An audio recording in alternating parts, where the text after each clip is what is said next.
Oke, jadi di video kali ini gue bakal bahas rangka motor. Yang gue bakal bahas ini adalah rangka ESAF yang dipakai sama Honda punya ya kan. Dan untuk masalah video rangka ESAF tuh di YouTube udah banyak banget, mulai dari A, B, C sampai ke Z ada lah semua. Nah tapi di sini gue buat video ini inspirasinya tuh bukan dari rangka yang patahnya ya. Karena kalau pembahasan rangka patahnya gue yakin lu udah pada tahu semua lah. Di sini gue buat video ini inspirasinya dari netizen Indo, yang dimana rangka ESAF udah tau patah, dicat lah ya, dilas lah, itu itu nggak guna men, itu nggak guna. Nah di video ini gue bakal kasih tahu, mungkin buat lo yang nggak terlalu tahu ya, atau buat lo yang suhu parah, bantu tulis di kolom komentar juga. Nah ini buat yang belum tahu rangka ESAF lagi kenapa, lagi apa, rangka motor Honda, coba lo tonton dulu deh. Ini gue kasih lihat deh, ini video dari TikTok. Oke, ini TikToknya gue bisuin, aslinya ini ada musiknya ya. Jadi ini gue voice over, dan di sini lo bisa lihat nih Honda Beat nih pada sengklek semua ya. Tuh lo bisa lihat bagian bawahnya tuh patah. Ini sebenarnya masih tahun baru semua ya, terlepas sudah setahun ya, udah berbulan-bulan, tapi tetap aja ini motor baru jatuhnya ya. Untuk masalah kasus rangka, ya kali setahun udah begini ya, menurut gue it doesn't make sense ya kan. Lu bisa lihat nih Genio juga patah. Ini video-video kayak gini nih FVP semua di TikTok gue. Oke, lu udah tonton ya. Jadi kasusnya sekarang rangka motor Honda khususnya menggunakan rangka ESAF tuh banyak yang patah, dan mostly lu yang nonton video ini udah pada tahu, gue yakin udah pada tahu semua. Nah, permasalahannya gue bikin video ini bukan ngasih tahu ini bla bla bla, ternyata rangka ESAF kenapa bisa ini, melainkan gue buat video ini biar lu pada jadi lebih tahu deh. Nah, jadi gue ambil contoh dulu deh, biar lebih jelas videonya ya. Ini rangka motor nih Honda juga nih, GL punya. Ini tahun-tahun lebih lama daripada Honda yang terbaru, Matic-Matican yang udah ESAF-ESAFan. Ya rangka ESAF mulai dari Genio ya kan, habis itu nyusul ke Beat, habis itu nyusul ke Vario 160 yang pakai ESAF. Nah, rangka ESAF sendiri itu dia tuh rangkanya tipis ya, tipis. Sedangkan ini rangkanya tebal. Ini ya, kalau diketok nih, ini berasa, even di sambungan buat kedudukan mesinnya, dia padat, tebel,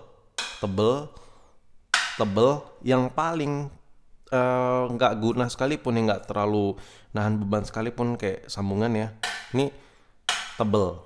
Dan gue juga udah ukur ya, udah gue ukur semua. Ini ketebalan yang ada di rangka motor ini itu jauh tebel ya, lebih tebal dibandingkan rangka ESAF punya. Begitu juga ini berlaku juga buat sasis-sasis yang non ESAF yang ada di Honda juga, itu rangkanya masih pada tebal. Makanya kalau lu coba rasain lu bawa Beat Genio yang udah rangka ESAF. Sebelum ada kasus rangka ESAF itu viral, gue juga bawa Beat ya, Beat yang baru. Keluarga gue ada yang punya juga. Yang gue aneh, ini motor kenapa enak banget. Asli, di parkiran itu motor gue bisa angkat. Bisa angkat buat mindahin motor, nggak perlu maju mundur untuk memposisikan parkir gue yang ribet, yang sempit. Itu motor enak banget. Bahkan lu yang nggak pandai, yang nggak punya skill buat wheelie standingan gini, lu bisa pakai motor itu ya, dengan tenaga standar. Lu nggak perlu upgrade roller kirian atau apapun, lu nggak perlu quarter bore up atau pop up apapun itu. Lu bisa standingan, lu bisa wheelie-wheelian naik Beat yang terbaru, saking entengnya. Dan itu gue suka banget. Mungkin ya gara-gara feel itu, experience yang dirasakan banyak orang itu, Beat tuh enak, irit, enteng. Yang bener, Genio juga, ya apalagi Vario 160 juga berasa kayak ini motor kayak enak gitu. Makanya penjualan Honda tuh cukup tinggi karena base experience, orang pakai itu motor enak parah. Nah tapi orang kan nggak banyak tahu ya kali, orang tuh ngecek ya, orang pasti minor lah, cek spek mesin, konsumsi BBM sekian kilometer per liter ya kan, fitur ya paling utama kalau orang Indo mah model lo sangar dulu gitu, kelihatan ya maco dan lain-lain sesuai karakter lah. Ya Honda tuh tau lah, market Indo tuh maunya tuh body motor looknya seperti apa. Nah karena semua itu didapat sama Honda, makanya Honda tuh cukup laris ya kan. Tapi ternyata si rangka yang satu ini, yang ESAF yang diaplikasiin ke motor Matic itu, yang enak ya. Jujur lu kalau belum pernah nyoba Honda yang rangka ESAF, lu harus coba. Itu enak, motor enak banget, entengnya. Bahkan gue pernah mikir ya, itu motor kayak bukan motor anjir ya, kayak kayak lagi jalan di atas angin gitu. Gue pernah ngerasain kayak bawa Ninja, abis itu bawa si Beat punya. Anjir itu kelewat enteng parah ya. Tapi Beat yang non ESAF itu, Vario yang non ESAF juga, itu masih ada bobot-bobot motornya nih rada berat gimana gitu, meskipun Matic ya, meskipun Matic kecil. Ini tuh hal-hal sesepele itu yang bikin orang suka. Karena tuh motornya ringan, enak banget dikendarain. Makanya ojol juga banyak banget yang pakai produk Honda. Nah sekarang gue ngebahas spesifik rangkanya itu kenapa bisa karatan.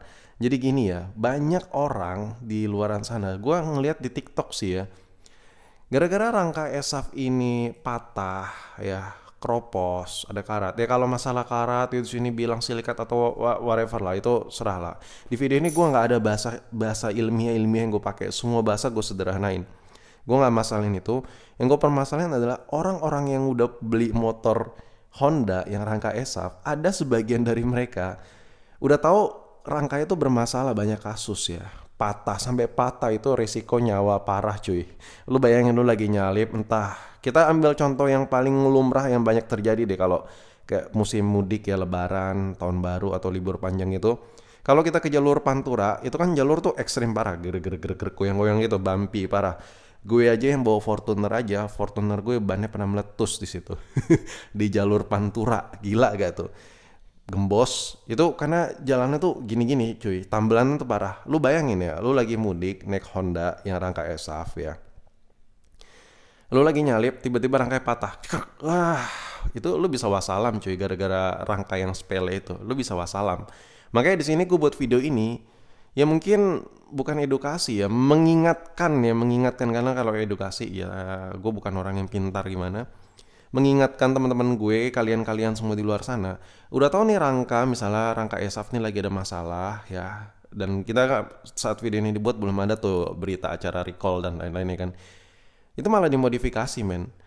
Rangka yang sampai patah, ini misalnya nih rangka ESAF nih, sambungannya patah ya. Dan ada sebagian orang di luaran sana, oh iya motornya gue bongkar nih. Di TikTok tuh ada, malah dicat boy. Rangkanya tuh malah dicat, disemprot. Solusinya gampang kata dia. Rangka dibuka aja, habis itu dicat bersih ya. Disikat-sikat dulu, habis itu dicat bersih, selesai, tidak ada karat. Karat yang ada di rangka ESAF itu sampai patah itu, karatnya tuh bukan ada di luar aja boy. Bukan ada di luar aja kayak gini, tapi karatnya itu ada dari dalam. Nah, kalau udah dari dalam, itu bagian-bagian karat itu harus dihilangin dulu. Lalu nggak bisa nih ada karat nih, ini karat nih, ya semprot, stiban cat kelar. Enggak, no, nggak kayak gitu. Jadi apalagi kasus ya rangka ESAF, udah banyak kan video yang beredar juga. Gue juga updatein youtuber yang upload ESAF, semua gue tontonin hampir kayaknya ya. Itu karat di dalam itu udah kelihatan ada karat ya. Di dalam tuh udah kelihatan ada karat. Nah, orang yang di luaran sana, gue nggak tahu deh udah banyak apa enggak ya. Rangka ESAF itu malah dicat, anjay. Rangka gue udah aman nih, udah nggak bakal karat. Permasalahannya karatnya itu ada dari dalam. Karat dari dalam nyebabin kropos. Gue kasih tahu simpelnya gini deh, motor itu nggak mungkin nggak dipakai, disimpan di dalam lemari, ya diplastikin itu nggak. Yang nyebabin besi itu karat, gue nggak pakai bahasa ilmiah, simpelnya gini, besi kasih air ketemu udara ya, karat fix. Udah gitu aja, sesimpel itu. Kalau nggak ada lapisan cat, nggak ada lapisan pelindung anti karatnya, proses kimiawi karatnya itu jauh lebih cepat. Nah, simpelnya gitu, gue nggak ada bahasa kimia, ilmiah apapun itu ya. Air, udara, neplok ya. Air neplok nih di besi, ada udara nih, udah, lu tinggal tunggu aja proses karatnya terjadi. Itu kalau lu karat, kalau besinya itu nggak ada media pelindung cat anti karat dan lain-lain, itu udah fix pasti terjadi. Dan permasalahannya, kalau kita lihat rangka motor ini ya, rata-rata tuh motor yang non ESAF ya, masih yang rangka konvensional, itu tebal parah, kokoh kuat, terpercaya, tahan lama. Ini tebel banget. Nah, kalaupun terjadinya karat, itu nggak bakal signifikan secara cepat itu. Umur motor setahun udah patah, nggak lama, karena tebel banget. Si ESAF ini kenapa bisa cepat banget patah? Yang pertama, karatnya tuh cepat menyebar luas ya. Kalau kita lihat video-video tuh udah banyak tuh di dalam, udah karat-karat, udah bibit-bibit karat tuh udah banyak. Itu yang pertama. Yang kedua, lapisannya itu bukan lapisan ya, bahannya itu tipis. Coba deh kalau lu belum nonton video-video tentang rangka ESAF, coba lu tonton dulu juga abis nonton video gue ini. Rangka ESAF itu bukan body ya, struktur rangkanya tipis, bahannya ini tipis. Karat, bahannya tipis, cepet amblas jadi ya, cepet patah. Jadi cepet korosir tuh lebih cepat terjadi karena tipis. Kalau besi-besi rangka yang non ESAF yang masih konvensional, kalaupun lo lihat ada karat-karat tipis-tipis kayak nggak jelas gitu, itu masih kuat-kuat aja, masih tebel-tebel aja, masih kuat. Karena ya bahannya emang tebel. Nah kalau buktinya apa? Kalau lo perhatiin, ada aja tetap rangka Honda atau motor apapun itu yang non ESAF patah. Tapi itu lama kan, lama waktunya, lama. Kalau kita lihat bukan rangka ESAF aja yang patah. Rangka non ESAF pun ada aja yang patah, tapi lama, bertahun-tahun, parah. Motornya tuh kayak udah nggak berbentuk tuh, udah motor capek banget lah dipakai buat ngojol, parah lah istilahnya ya kan. Mungkin kilometernya kalau kita lihat udah bisa terbang ke bulan itu motor. Nah, udah selama itu baru patah karena tebel bahannya. Sedangkan si ESAF ini bahannya tuh tipis, jadi cepet patah. Karat, bahan tipis, makin cepet patah. Nah, yang kedua, yang tadi tuh yang pertama tuh ada orang sebagian di luar sana rangka ESAF tuh dicat dan udah ngerasa aman. Yang kedua ada yang sampai dilas gak tuh. Jadi sambungannya ini dilas, yang tempat titikan engsel yang cepet patah itu. Coba deh, mungkin lu ada yang nonton kali ya di TikTok ya. Jadi sambungannya tuh dilas, dikasih las tambahan. Widih. Itu tetap resiko boy, karena tuh strukturnya tuh tipis ya. Strukturnya tipis, struktur rangka ESAF itu tipis ya. Tulang-tulangnya itu tipis, itu nggak masalah lah. Masalah tulang tipis itu it's okay, itu udah perhitungan si desainer si ESAF punya ya, si mekanik Honda punya, insinyur Honda punya. No komplain lah kalau masalah tipisnya itu. Yang jadi permasalahan udahlah tipis, diserang karat pula. Nah kalaupun dilas di bagian engsel-engselnya ini, ya kalau permukaannya dia udah karat ya di dalam, nggak guna juga, bakal prek, amblas juga, bakal patah juga ya. Coba lu perhatiin deh,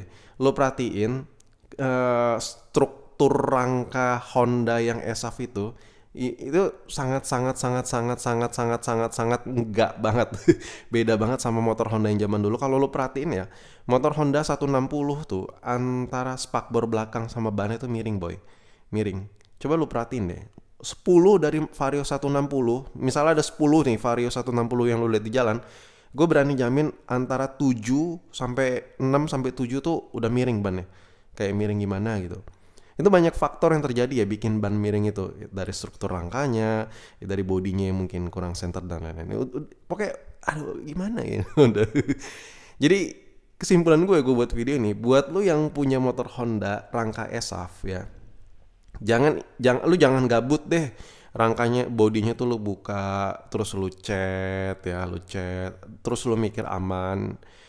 Lu tuh nggak bakal tahu kedepannya tuh kayak gimana. Lu juga nggak bisa jamin di dalamnya tuh ternyata udah ada karat atau belum. Ada yang lebih parah lagi, dilas, dicat, nah terus dibolong-bolongin biar airnya tuh, rembesan airnya keluar, nggak mengendap di dalam. Itu lebih parah lagi ya. Jadi tuh udara itu lebih makin cepat banyak masuk, kontaminasi karatnya makin cepat ujung-ujungnya. Pokoknya nggak perlu deh akal-akalan ya buat lu yang motornya. Gue buat video ini tuh gue peduli sama lu pada juga, karena ini berhubungannya sama nyawa juga.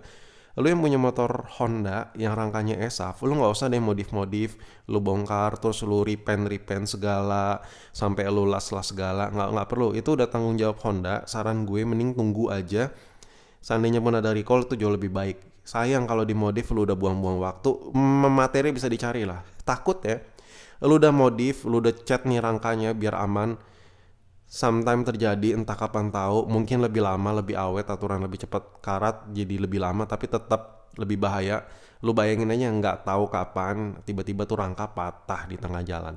Kalau seandainya lagi patah di tengah jalan lu lagi pelan masih mending. Kalau lu lagi bawa anak, istri, teman, pacar atau apapun saudara, keluarga, rangka patah lagi nyalip pula, lu nggak usah pandai-pandaian. Karena ini udah tanggung jawab pabrikan juga, nggak usah dimodif-modif. Kalau emang udah terjadi, nggak usah dicat-cat segala biar nggak karat, karena karatnya dari dalam, ya. Kalaupun seandainya lu belek ya, lu belek tuh, lu cat lagi ya, lu press lagi, itu modalnya nggak jelas ya. Lu mendingan beli motor lain dah. Saran gue ya udah, kalau udah rangkanya ESAF ya udah, mau gimana lagi ya, ini udah terjadi. Ini namanya juga buatan manusia ya kan. Dan ya masalah hujatan Honda sekarang rangka keropos dan lain-lain nih, menurut gue ya ini ya feedback dari respon Honda yang lama sih menurut gue. Tapi ya maklum lah, kasusnya gede soalnya banyak tipe juga. Jadi Honda mungkin lagi ada penyelidikan juga ya, kasus memperdalam kasus ini. Ya udah, mungkin sampai di sini video gue. Yang jelas ya ini perbandingan aja deh terakhir. Ini rangka, ini motor udah bertahun-tahun jemur, kena air, kena apa. Si kuat boy. Ini produk Honda juga nih, tapi Honda zaman dulu boy.